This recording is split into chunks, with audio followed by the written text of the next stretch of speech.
अस्सलाम वालेकुम। सबसे पहले तो मौलाना साहब, और आज का जो ख़ास दिन, इस हवाले से मैं चाहूँगी आप कुछ हमें बताएं। औज़ु बिल्लाहि मिनश शैतानिर रजीम, बिस्मिल्लाहिर रहमानिर अच्छा, तव्हां रहीम। सिंधी आहियो, मूंखे हिंदी मुंहिंजे भाउ ॿुधायो, मतलब सिंधी आहियो त पोइ त बिल्कुलु तव्हां पंहिंजा आहियो ऐं ॾिसंदड़नि सां सिंधीअ में ॻाल्हायो। सिंधी वो एक बोलना जोड़ना थोड़ा सा मुश्किल हो जाती है, अच्छा। आती है लेकिन थोड़ा अच्छा, आप समझ लेते हैं लेकिन बोल नहीं सकते। चले कोई बात नहीं, वो भी वो ज़ीशान की तरह आप जो है उम्मीद पे दुनिया कायम है। हाँ, ये भी आधी आधी सीख गया है, आप भी सीख जाएंगे इंशाल्लाह। अल्हम्दुलिल्लाह वस्सलातु अला अहलिहा, अम्मा बाद। क़ाल अल्लाहु सुब्हानहु व तआला फ़ी किताबिल हक़, बिस्मिल्लाहिर रहमानिर रहीम। इन्ना अतैनाकल कौसर फसल्लि लिरब्बिका वन्हर, इन्ना शानिअका हुवल अबतर। देखें, रसूल को मक्का के अंदर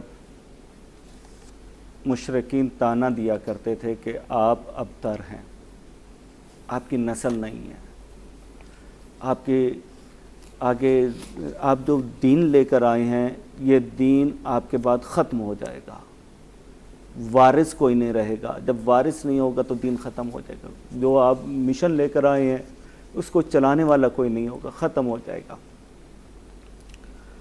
जब ये अबतर के ताने रसूल को दिया करते थे ना, तो ये वो आयत है जिसे सूरह कौसर कहते हैं, ये नाजिल हुई, सूरह कौसर नाजिल हुई। सूरह कौसर नाजिल हुई, उसके अंदर सबको बता दिया कि देखें अबतर वो होगा जो रसूल के मुकाबले पे आएगा, रसूल का दुश्मन अबतर रहेगा, रसूल अबतर नहीं रहेंगे। लेकिन इंसान सोच रहा था कि ये कैसे मुमकिन है, जिसका बेटा नहीं हो, जिसका औलाद नहीं हो, ये कैसे मुमकिन है। जनाब सैयदा फातिमा ज़हरा सलामुल्लाह अलैहा का दुनिया में आना, फिर आपका मौला कायनात से अक़द होना, तो यहाँ तक लोग ये कह रहे थे कि ये मुमकिन कैसे हो रहा है।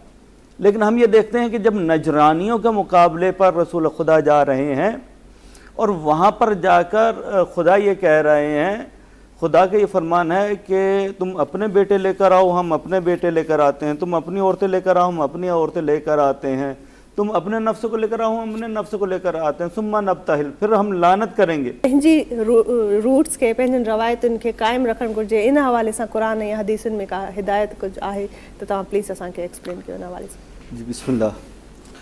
अगर हम अदवार रसूल के अंदर गौर फिक्र करें ना, तो हमें आज अपनी औलाद की, अपने घर वालों की तरबियत करने का एक खूबसूरत सा अंदाज नज़र आता है। ये मदीने के दौर के मैं आपको एक वाक़या सुनाने लगा हूँ जी। आप लोगों ने सुना हुआ है, लेकिन उसका अंदाज थोड़ा सा मैं तब्दील कर आपके सामने जो ना पेश करने लगा। आपने वाक़या सुना है कि इमाम हसन मुश्तबा जब भी घर तशरीफ़ लाया करते थे तो जनाब सैयदा को, जो रसूल मदीने मस्जिद नबवी के अंदर इरशाद फरमाया करते थे, आके हू बहू अपनी वालदा से बयान किया करते थे। और जनाब सैयदा वही सारे अल्फाज आकर मौला कायनात को बयान किया करती थी कि आज बाबा ने ये खुतबा दिया है, आज बाबा ने ये फरमाया है, ये वही नाजिल हुई। तो मौला कायनात ने जनाब सैयदा से पूछा कि ये आपको मेरे आने से पहले कैसे पता चलता है। तो आपने कहा कि हसन आकर मुझे बताते हैं। अब हम इसको दूसरे जाविये से देखें कि तरबियत औलाद जनाब सैयदा किस तरीके से हमें कर बता रही हैं कि जब वो इमाम हसन को तैयार कर मस्जिद की तरफ भेज रही हैं तो कह रही हैं कि बेटा जाएं मस्जिद में। अगर मैं इन अल्फाज को तब्दील करके यूं कहूं कि जनाब सैयदा ये कह रही हैं कि हसन बेटा जाओ यूनिवर्सिटी के अंदर और जाके फैज़ इल्म हासिल करो। क्या कहना है, बिल्कुल। इल्म हासिल करने के लिए उस यूनिवर्सिटी के अंदर, जो कायनात की बेहतरीन यूनिवर्सिटी, अगरचे वो कच्ची सी मस्जिद है, अभी इमारत बहुत कमजोर सी इमारत है, लेकिन उसके अंदर बैठी हुई शख्सियत जो इल्म दे रही है वो कायनात का अजीम तरीन इल्म दे रही। सुभान अल्लाह, सुभान अल्लाह। वहां से फैज हासिल कर और ये बच्चों की तरबियत का एक अंदाज बता रही है कि जब इमाम हसन वापस आ रहे हैं तो जनाब सैयदा सवाल कर रही है, क्या बाबा ने कहा, बाबा ने क्या इरशाद फरमाया। अब इमाम हसन वही चीजें बता रहे हैं और उसके बाद जब मौला कायनात आते हैं तो जनाब सैयदा ये बातें बताकर کہ بابا نے یہ کہا، بابا نے یہ کہا، تاکہ یہ بتا دیں کہ جو حسن آپ بتا رہے ہیں علی اس بات کی تصدیق کر رہے ہیں. یعنی ہم اپنے بچوں کو یہ بات بتائیں کہ جب اسکول سے آئیں عمومی طور پر ہم اپنے ٹیچر کی غیبتیں تو ضرور سن رہے ہوتے ہیں کہ وہ میری ٹیچر نے ایسے کہہ دیا ایسے کہہ دیا، بلکہ اگر ہم یہ کہیں کہ آپ کی ٹیچر نے کیا پڑھایا، اس نے آپ کو اخلاقیات کیا سکھائیں، آپ کو اس نے دین کیا سکھایا، آپ کو اس نے اسکول کے کیا چیز سکھائی ہے، اگر ہم اس طرف توجہ کروائیں اور ماں موبائل کے بجائے بچوں کو اس طرف توجہ دے. کیا کہنا، بہت اچھا، بہت اچھے آپ نے اس طریقے سے جو ہے نا ہمارے سخت ضرورت ہے، اس چیز کی سخت ضرورت ہے آج کے دور میں. وہ بالکل وہ معاشرہ جو رسول چاہتے تھے. مجھے ایک بات یہاں پر یاد آ گئی، آیت اللہ العظمیٰ امام خمینی علیہ السلام کی طرف سے مروی ہے کہ ان سے کسی نے کہا کہ آپ ایران کو 300 سال پیچھے لے گئے، 100 سال 300 سال پیچھے لے گئے. تو وہ افسوس کر کے کہنے لگے کہ صرف 300-400 سال پیچھے لے کر گیا.